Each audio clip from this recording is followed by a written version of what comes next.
I think all Chinese know about the Opium War, and it was a period of national humiliation. But what was particularly galling was what happened in Versailles. Even Xi Jinping has said, the return of Hong Kong marked the end of 100 years of shame. Gunboats opened up Japan. So from 1854 to 1868, the Meiji Restoration, which you talked about, they were determined not to suffer China's fate. By 1860-61, any Japanese ship landing on the China coast would be inspected by a Western custom officer, usually British, who would collect the revenues, took what they felt were their share, and the rest they gave to the Qing administration. Yeah. So they saw all that, and they knew it would come to them unless they transformed themselves top to bottom, and unless they themselves became a colonizing power.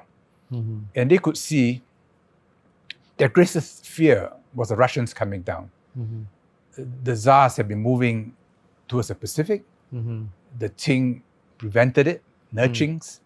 In the end, Tsarist Russia took advantage of the Opium War, of the Taiping Rebellion, and took away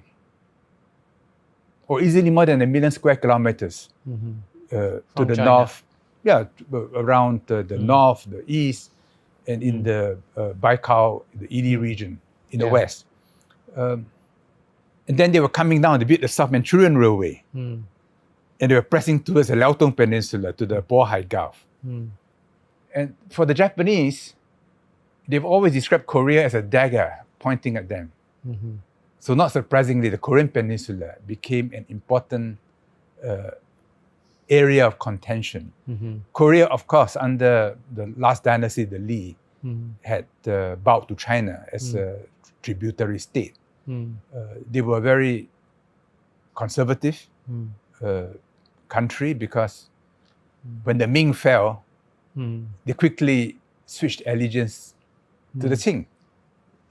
And so the Li dynasty reigned for half a millennium. And that created an exceptionally conservative Confucianist culture. Then the Russians moving down, and everybody could see that the Qing was in decline. The Japanese decided that they too had to move. But their move was very different from that of the Western powers because they were part of the region. They had received enormous influence from China. Much of the high culture came from China. Even the way they described the emperor as Tian Huang, Tenno, changing it from Mikado, the old name, was because of China during the Tang Dynasty. And it's not much written about, but they studied the Qing, how the Manchus, who were much smaller in numbers than they themselves, could in the end create the biggest empire China ever had. So they studied Kangxi in great detail. And when they moved into China, I think the ambition was eventually to establish a new dynasty. But of course, the Americans prevented it. And even within China itself, there was resistance. They were bogged down. They lost large number of soldiers. Much of their losses were incurred in China, not in the Pacific. So it's a long story. Yeah, no, you're absolutely right. There's so many forces and it's very complex. And you're right that the Chinese are just beginning to try to understand what went wrong with the Qing dynasty. But as the Chinese look back on that century and they try, from time to time I see in Chinese speeches, they refer to, like even Xi Jinping has said, the return of Hong Kong marked the end of 100 years of shame. So in this, what Xi Jinping calls 100 years of shame, what are the events that the Chinese look back, they see as among the most painful events in that century? What really hurt them the most? Well, the Opium War is not transmitted through mother's milk. Yeah. It was certainly transmitted through my mother to me. She told you about the Opium War. Oh, I think all Chinese know about the Opium War. And it was a period of national humiliation. But what was particularly galling was what happened in Versailles, because China had sent I think 150,000 Chinese citizens to help the Europeans, the Allied powers, Yes. in the effort against Germany, Yeah. with the promise that once the war ended and Germany was defeated, Yeah. German possessions in China will revert back to China. So at Versailles, the Japanese said, no, we want those territories. And they agreed. So China was badly dealt. And Walter Woon reminded us that at Versailles, the Japanese asked for a clause affirming racial equality. The Americans opposed it. Yes. And why did they oppose it?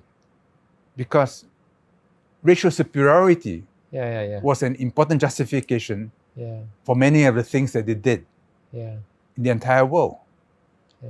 So when that happened, it accelerated, deepened a movement which had already started in the last days of the Qing, which is Chinese rejuvenation. And it gave a strong impetus to the new cultural movement, which started before that, and in the end created the Communist Party, the May 4th movement. 大家好，我是主播周玉琴。很多的朋友告诉我们，选择原版的太阳星全效克菲尔益生菌，它添加有羽衣甘蓝，健康再加分。而有睡眠困扰的朋友们，赶快选择蓝色包装这一款晚安加强版，绝对是更有感。每日克菲尔，时刻美好 ，Good Feel Good， 请上快点购为健康下单，而且要记得输入推荐代码，有额外的折扣优惠。太阳星全效克菲尔益生菌基础版、晚安加强版新包装改版，内容不变，抽取更方便。要吃就吃最好的。大家好，我是主播周玉琴。很多的朋友告诉我们，选择原版的太阳星全效克菲尔益生菌，它添加有羽衣甘蓝，健康再加分。而有睡眠困扰的朋友们，赶快选择蓝色包装这一款晚安加强版，绝对是更有感。